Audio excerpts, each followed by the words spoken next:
Ich glaube, die Jungs hier haben sich was Hervorragendes einfallen lassen. Das sieht schon klasse aus, meine ich. Sowas hatten wir noch nie. Also auch hier optisch ist einiges passiert. Ich darf Sie herzlich begrüßen und wir haben beide Trainer nach einem äußerst spannenden Spiel hier aus Bietigheim, Iker Romero und vom TSV Bayer Dormagen, Dusko Bilanovic. So, wir legen sofort los im Talk danach. Iker, letztes Mal warst du hier mit Hannover mit der A-Jugend. Das sah auch nicht ganz so erfolgreich aus, aber heute war es knapp bis zum Schluss. Willst du mal was zum Spiel sagen? Ja, erst einmal guten Abend. Glückwunsch, Glückwunsch für Machen. Und danke für kommen Zuschauer. Das ist immer schön zu sehen. Ein Spiel mit Zuschauern ist immer schön. Okay? Was soll ich sagen? Natürlich, Handball, normalerweise die Mannschaft, die sie gewinnen, hat verdient gewinnen und dann ist heute ein dieser Tag. Und Machen hat verdient gewinnen und ja,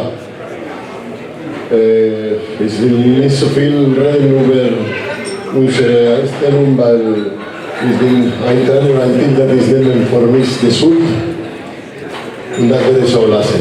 Natürlich gibt es viele Sachen zu verbessern, aber ich werde nicht etwas anderes als Glückwunsch und das alles, was negativ ist, meine Schuld. Er hat die Schuld übernommen für die Niederlage. Wir werden gleich nochmal darauf zurückkommen. Dusko, letzte Woche habt ihr 22 Tore gemacht in Hamm. Die reichten nicht zum Sieg, der auch fast möglich gewesen wäre. Und zum Unentschieden heute 21 Tore und ihr habt gewonnen. Fasst das Spiel zusammen. Erst vielen Dank, dass ihr seid zahlreich so in Halle weggefunden. Das war richtig wieder Spaß, vor so viel Publikum wieder hier zu spielen. Und ihr habt gesehen, wie habt ihr geholfen, dass unsere Jungs zum Schluss bis letzte 60. Minute richtig Gas geben, wo wir waren richtig platt. Am Schluss kennt ihr unsere personelle Situation und alles. Aber ich kann nur sagen, große Lob an meine Abwehr.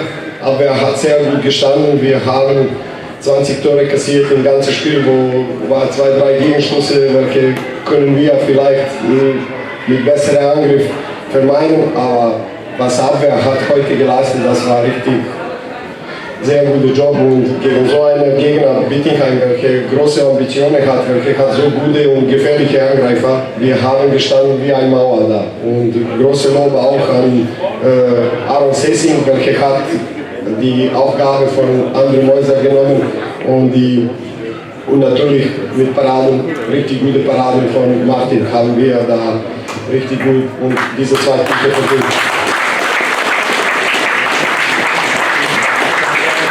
Was betrifft Angriff, natürlich da ist Luft nach oben, aber da fehlt uns 3 Rückraumspieler, welche wir haben vor der Saison schon vorgesehen, dass die auf K-Links als Shooter da wirken, aber leider, die sind alle 3 verletzt und da müssen wir jetzt gucken, dass wir das immer wieder kompensieren. Habt ihr auch heute gesehen, dass Patrick Hutter hat diese Rolle mal, wo wir haben Pause zu unseren Rückraumspielern gegeben, dass er hat Rolle als Rückraummitte übernommen und das hat sehr gut gemacht.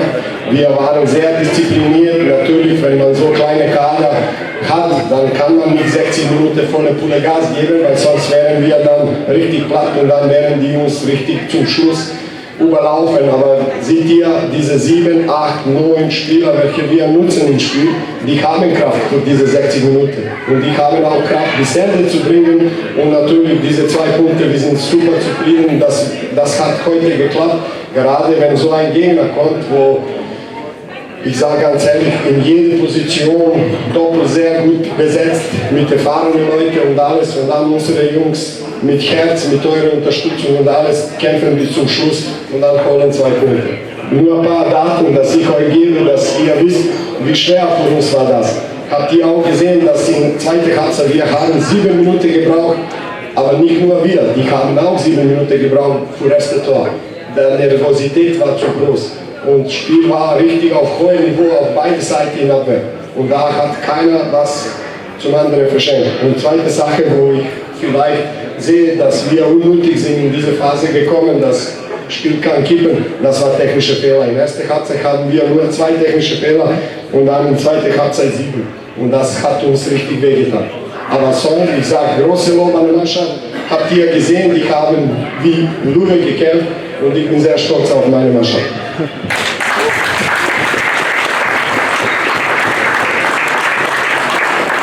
Igor, ihr hattet das erste Spiel auch verloren, zu Hause gegen Eisenach. Hast du heute feststellen können, dass die Mannschaft sich nochmal gesteigert hat, besser geworden ist heute? Ja, das erste Spiel ist immer schwierig vor allem. Ich denke, wir waren immer hinten gegen Eisenach. Wir waren heute immer hinten und wir müssen umdrehen, diese Situation. Ich bin immer positiv, aber das kommt nicht von alleine. Wir müssen arbeiten und denken, was ist das Problem und verbessern. Ich weiß und ich habe meinen Mann, das ist, bleiben bei mir selber, aber das ist noch nicht so lang und wir können nicht, ich werde nicht der Harakiri für die zwei Spiele und zwei Niederlage. Wir müssen weiter und verbessern die Situation, das ist ganz klar, was werden wir in diesem Spiel. Dusko, wir hatten heute auch einen Spieler dabei, den hatte eigentlich niemand auf der Rechnung. Der Max, der machte auch ein ordentliches Spiel in der Zeit, wo er kam. Ne? Max Eugler. Da sind wir dankbar, dass wir keinen zugreifenden Spieler aus zweiter Mannschaft bei so einer personellen Situation. Max leider spielt nur Kreislauf, wo wir waren heute sehr gut besetzt. Da habe ich ihn ein bisschen genutzt auf links außen.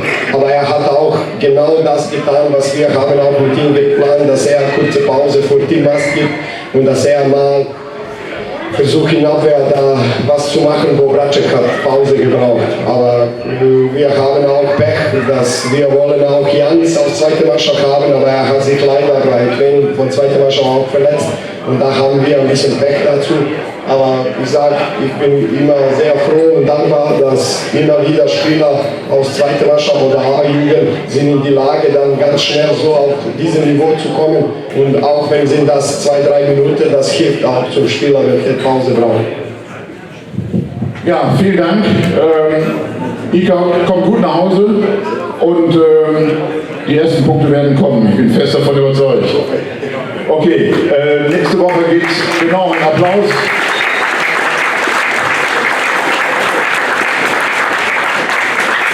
Sollen wir einen kleinen Blick nach vorne werfen?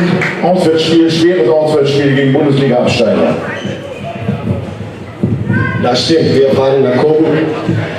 Gibt es keine leichten Spiele in dieser Saison. Ich glaube, dass die Liga ist so stark, dass gerade jetzt, wenn man fährt zum Absteiger aus der ersten Liga, aber bleibt uns nichts übrig, als dass wir guten Kampf abliefern, 60 Minuten und dann gucken, dass wir irgendwas Gutes von da mitnehmen, wenn das geht. Aber ganz klar, Coburg ist Favorit. Die sind abgestiegen aus der ersten Liga.